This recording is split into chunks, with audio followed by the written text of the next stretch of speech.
Blue Hill Avenue, a vital passageway for the city of Boston.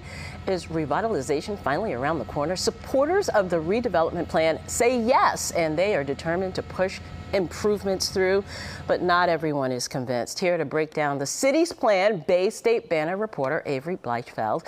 Good morning. How are you, Avery? We're so excited to talk about this as we launch our new partnership with the Banner. How are you? Good morning. Doing well, thanks. Glad to be here. Okay, as for Blue Hill Avenue, the project team has spoken at length about the proposed benefits of this draft plan. What's getting them so excited, and why is this so important to the community? Yeah, so the big thing that they're really excited about here is that this plan would shift Blue Hill Avenue from really being focused on cars to being more of a multimodal or focused on other modes of transit as well.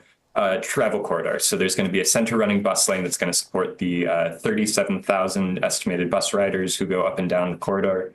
There's going to be an established bike lane for all of the cyclists who don't really use it right now, but could use it then. And then there's going to be a lot of steps around pedestrian safety. So shortening crosswalks, things like that to kind of make it easier and better for people who are not driving down Blue Hill Ave to get up and down that roadway. One of the biggest complaints from some community leaders is potential impacts on the commuter traffic. Walk us through some of the concerns you've heard during your reporting. So a big piece of this, the piece the city actually announced first, is this center running bus lane. And so between that and parking and adding in this bike lane, it's going to reduce how many lanes of car traffic there are from currently about 3 for a lot of the length of the roadway down to 2, maybe 1 for parts of the length of Blue Hill Avenue.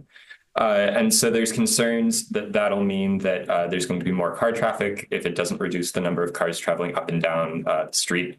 The project team has suggested that part of what they're hoping this will do is a lot of the cars they see traveling down Blue Hill Ave right now are ones they're looking to get around traveling down the interstate.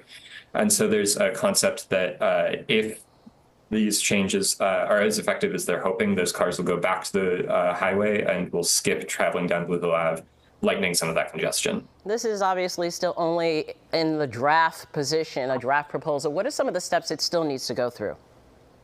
So this is about at the 15% mark is what I heard from project team members at an open house a couple weeks ago. And so at this point, it's kind of wrapping up a lot of what is the sort of surface level stuff that people interact with. They're looking for feedback from people for another about half a week or so. I think December 13th is when they're looking to wrap that up. And so after that, they'll kind of incorporate all that feedback, and then it has to go through a whole bunch of stuff around the actual engineering as they figure out how all of this is going to really come together on Blue Hill Ave. Okay, there are clearly a lot of stakeholders. Avery Bleichfeld with the Bay State Banner. Thank you so much for joining us. Thanks so much. Again, this is part of a new partnership with our friends at the Bay State Banner. We're working with them on air and online to bring you some of the most important stories from the greater Boston area.